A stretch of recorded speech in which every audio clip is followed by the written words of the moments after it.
So you spent 15 years in 15 years in prison. I basically grew up in prison.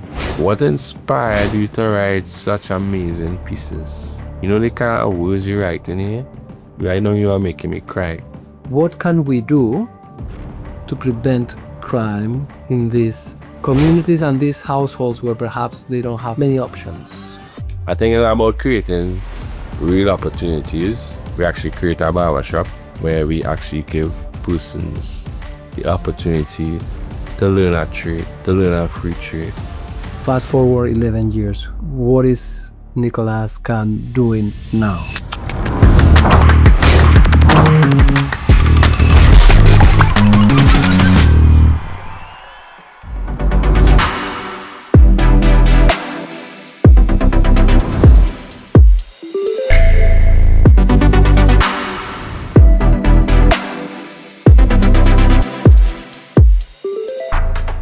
Hi guys, welcome back to the Ping Pong Chats. We have today with us Nicholas Khan. Thank you for joining us for this second episode that is going to be very engaging and interesting. Thank you for your time. Who is Nicholas Khan and how did you get to today, where you are today? At the age of 13 years, I went and run away from home and ended up on the streets. At the age of 17, I was arrested for a capital offense as well as a trafficking offense and narcotics. I was sent to a youth institution. I was forced to become a person that I knew I would have become, but being there, bring it out sooner in prison or juvenile center. You have to be tough, you have to be strong, and you have to prove yourself for us every day until you build that respect. Until I get that respect. At the age of 18, I was sent to adult prison quickly because they saw me as becoming an influence amongst the other youths. The mother I ran away from, she was there, but she wasn't there the way I wanted her to be there for me. Calling for as simple as a visitation just to see her is when she had time. I seen other person's family coming and see them and that they got deeper hole in me too. She used to tell me hurtful things and it was the truth. I wouldn't say it's hurtful things, but it was the truth. From there, I stopped calling people on the outside and started applying myself in the institution, and I would take things from other inmates that didn't belong to me until an incident happened. But in court, I came back from court, I was beaten, and I began to hear footsteps. And when I opened my eyes, my face was in soap. I saw 3 persons running in the bathroom with weapons on me. But I wake up in the hospital with wounds to my back. That didn't stop me because I felt hate now. I felt like I needed to get back. And I saw opportunity in the court. I retained the favor in front of the magistrate because I felt as though that was the opportunity. So the magistrate automatically let the officers know to charge me for disrespecting a courtroom, and I was given a charge and I pleaded guilty, and I was removed from the remand section into the convicted section. And upon being in isolation amongst other high-risk inmates, I met a guy. He was more mature. I find he was too mature to be here because his age, you agree. I began to approach him to ask him why he's here. Why an old man like you being here? He was not intimidated by my approach, so he asked me why I'm here. So I told him why I'm here, and he just shook his head. So I asked him why he's there, and he told me he in prison for murder. So I was like, how long you here? So he told me 18 years, and at that moment I got to realize where I was. I was in prison now about 2 years. Always telling myself nobody ever says I'm going to lose my case. Everybody have in their mind, freedom is a must. And that is just not reality for some people. Instantly, we started to conversate. During the conversation, he asked me if I want a book to read. I tell him I can't really read. And he tell me, don't worry myself. What I do know, all the time you will help me. And from there, I started begin to read. And the reason why I fell in love with reading, because when I pick up a book and it finished, the day had finished. So it was a way of me passing my time. until I stumbled upon a book by Tupac Shakur, which I never know that he wrote poetry. Every page I turned, I felt as though he was talking about me. Can I relate to the pain he was talking about? Because he will know Tupac as a gangster rapper, but many of us don't know him as a poet, a revolutionist. And I began to write poems silently. Within the time frame, my sentence had finished and I was sent back to the remand section. And within being in the remand, nobody didn't want me in their cell because there's no I bring trouble anywhere I be. Officers always being in the cell searching and whatnot. A person I didn't know, he was like, bring him by me. And one night, he was like, he had an illegal phone inside and he asked me to read something on the phone. Because he couldn't read. Because he can read. Because he was having a conversation with a young lady and they were voice noting all the time. But then she began to text, but he didn't understand. So I became his translator and something was asked me to tell him, you want to send a poem for her? And I take one of my poem and I text it out, send. A poem you wrote? A poem I wrote. Because you started writing poems by yourself. Yeah, but I didn't know how to share it. So I saw it as an opportunity to share it with somebody I was comfortable with. Because prison is a hard place. He sent the poem and the woman fell in love with the poem. The next day, he started telling other persons. And he didn't want to send a poem for anybody he could check it. You know, and from there, that when I started getting my recognition as a poet. And it was an opportunity for me as well, using the same illegal device to create my own Facebook. But at the point in time, I didn't know until I just decided to put my poems on my page. I get a message some days after, and it was a young lady by the name of Kimberly Wong. She was actually working in a radio station, and she was like, can I read this poem on radio? And I didn't see no harm in it, but I began to tell her who I am, just probably looking for somebody to talk to. And she actually did read the poem on radio. And for the first time in my life, like outside of my family, I heard people talk good about me. How old were you then? Because it was about 20, 21. That was the first time you heard people talking good about you. Yeah. And she came and visit me and bring notepad and pen and encouraged me to continue writing. And I began to go back on Facebook and I would have add different poetry groups.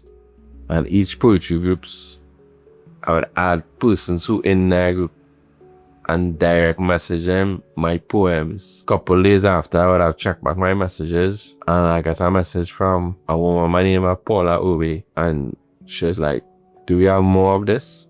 And I say yes. She said, send me. I sent it. And she responded, you have more? And I would send it again. And she like, what inspired you to write such amazing pieces? You know the kind of words you write in here? Right now you are making me cry. I told her what I was, and she asked my mother number, and they actually met.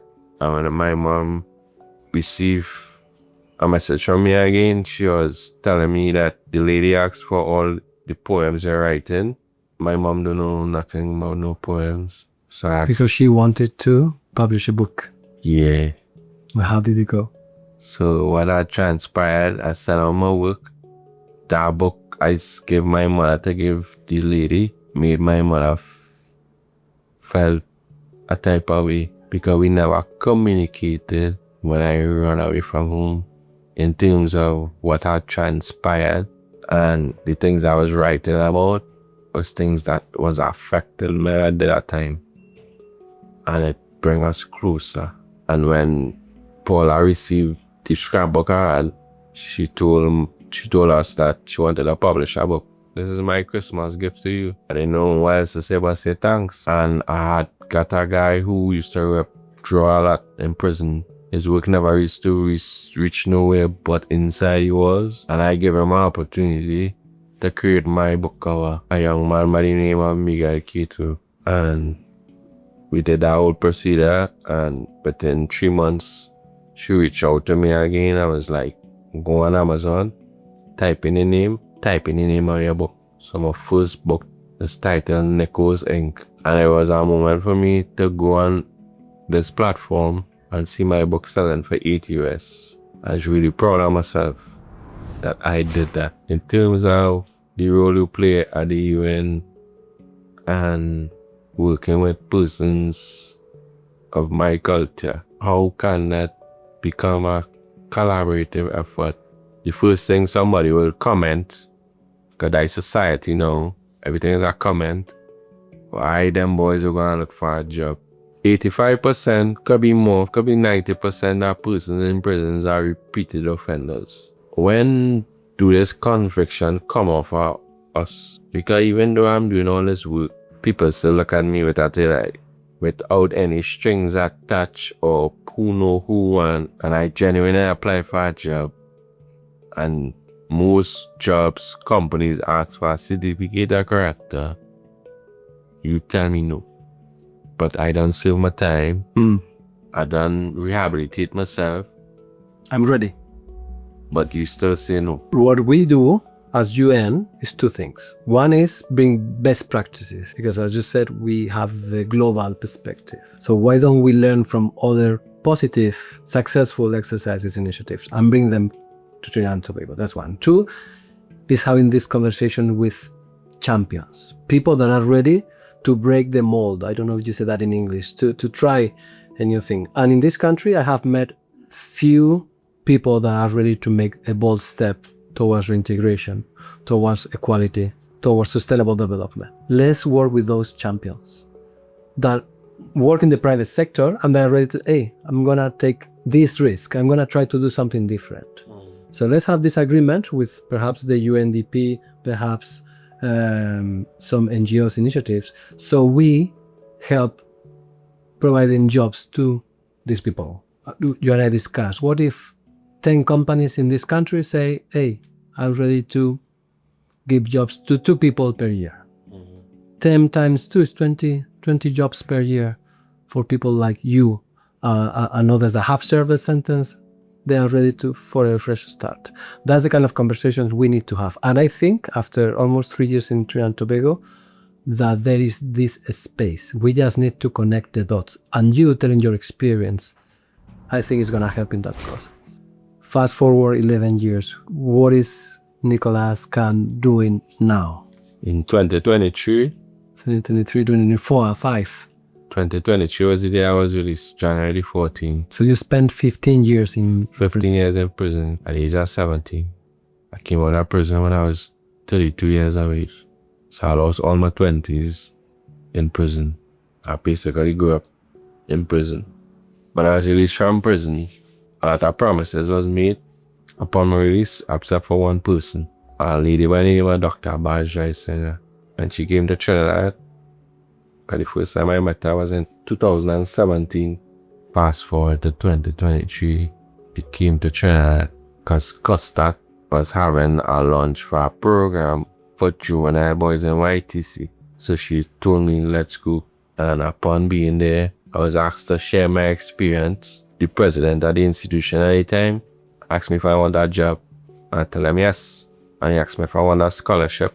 I told him yes, because I just never said no. I have nothing to lose. From 2023 to present day, I'm employed at Custard. I work with a program called Link Up, where we work with formerly incarcerated inmates. We give them basic training for IT, emotional intelligence, music, and entrepreneurship, all as college credited courses. And this will be our second cohort. Also, I work for Dr. Bajra, and an Incarceration Nation Network. So her organization is a global enterprise where she works with persons like myself, and she create opportunities. She have her programs where she create and give persons jobs. So former inmates, for both inside and outside, facilitating the reintegration system. Right. So she work with us, Charlie will, and every year she will invite us to South Africa. As you know, UNDP, we are trying to support initiative for the prevention of crime. But it's very hard to understand the logic behind some of these people that they don't have many options.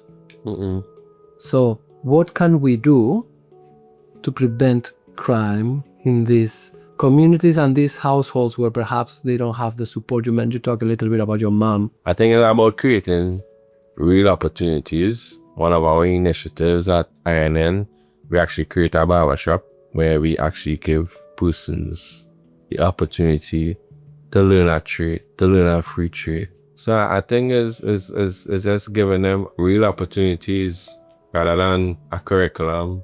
I hear you saying giving them opportunities, jobs, responsibilities. All of each want is to be heard, to be seen, to be on a platform. It's simple like that for me. Right? And to be connected. To be connected. Because what I hear from your story, and I've been with psychologists and some people working in police youth clubs, etc., is this feeling, this feeling of disconnection. I just want to know what the UNDP have in store for the upcoming youths. That's a great question, because we are working in different levels, policy, program, projects, and we talk a lot about youth, but I don't think we do enough. So that's why this year, UNDP, we started what is called the Youth Forum, which is a platform with national representatives from different parts of the country, from Siparia, from Majaro, from Tobago, where we are trying to enhance their capacities and come together as a platform, a space where the youth can think, can create with our support. But I have to admit, Nicolas, is not going the way I expected. I want the government, I want the private sector, I like the UN to see this as a reference point where to consult the youth. There's an enabling space for the youth to come up, speak up, and be part of conversation. Lots of times I've been invited to deal with youths, and for the most part, it's youths that really need to see my presence. Some of these institutions select the well-behaved, the ones that need these opportunities to even know about the opportunities. The idea is to create a network. Yeah, create a network. So you work with 10, this 10 work with another 10, those another 100 work another 1,000. How important is for the youth that perhaps live in a difficult context to find that connection? I have a group in YTC. I provide these programs like our music program and a barbering program on the INN Incarceration Nation Network. Those youths walk up to me and tell me, God, he's my hero. And bring tears to my eyes. Like when I drive coming on, like water literally coming on my eyes. And I don't cry, I don't show emotions like that. And it tells me that I have some work to do. Because these youths here now looking up to me now. Because they know I was in that cell just like them. Even though other persons come and offer support for them, they see in themselves, look, can dressing, can doing things, and can was here. So I think that the impact that they need, once they see me, they know they could do better than me. Can't even want them to be like me. Want them to be better than me and do more. Before you go, I'm gonna ask you if you could recitate a poem you wrote while in prison. Sickle cell anemia, where it is proven to exist in people of African descent who are predominantly predisposed for carrying this trait. My mother used to stare at me as if she was an angel out of heaven, covering me up in a blanket of protection as I lay to sleep, praying to the Lord for my soul to keep, because without having a father figure, it can cause the strength of iron in my hemoglobin to erupt in my DNA. And when I mean DNA, I mean Dead Negro Association, for I was always associating in the streets looking for that cure to console. But that product being sold by my environment only gave me the tools to infect myself with a bullseye to my back. Hands in the air, get down on the knees. As the cold stare of the gun made me freeze. Handcuffs wrapped around my wrist like a rope to a slave. And all I can hear was my mother scream. But that song was eventually drowned by the song of sirens. Thank you, Nicolas. Yeah, man. Thank you, man. Wow. Thank you, folks. I hope you enjoyed this conversation with Nicolas Can as much as I did. I think he touched a lot of hearts. And let me wish you a very, very happy, prosperous 2026. A new year full of happiness, peace, good health for all of you.